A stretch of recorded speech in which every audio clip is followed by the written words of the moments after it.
Good morning, good evening, good night, whenever you guys are watching this channel. First, subscribe. Okay, some of you guys know my story there in February of 2021. Me and my wife, we come down with COVID. So we quarantined and did all the necessary stuff. So every quarter or maybe every 6 months, I go get my antibodies checked. My wife do too, and we both got antibodies. But what I'm confused about, and I haven't had the jab yet.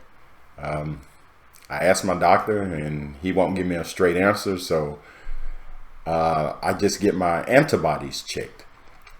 So as you can see right here on this date, this was August the 13th, 2021. You see my number, it's greater than 1, it's 1.46.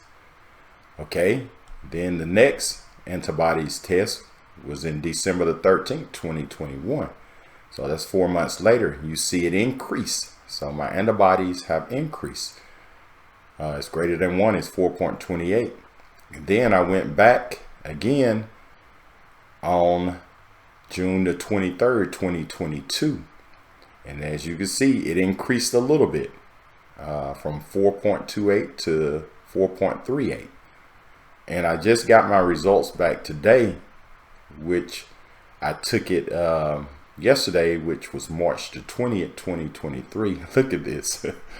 It jumped from 4.38 all the way to 115.43. So my antibodies are increasing. I thought maybe they supposed to decrease.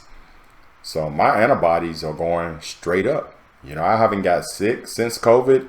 Since I had COVID, haven't had a cold, haven't had no fever. I've been around a lot of people. Maybe I've come across somebody who had COVID and I got it, and I maybe I'm asymptomatic. I don't know. Somebody explained this to me. Some people in the medical field, maybe a nurse, doctor. I'm curious.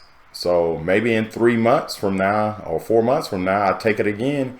It may continue to climb. So this was a big jump from 4.38, and that was on June the 23rd, 2022. And what's this, 9 months later, it's at 115. It jumped big time. So if somebody can explain it to me, let me know. And thanks for watching, and subscribe to my channel, and have a great day.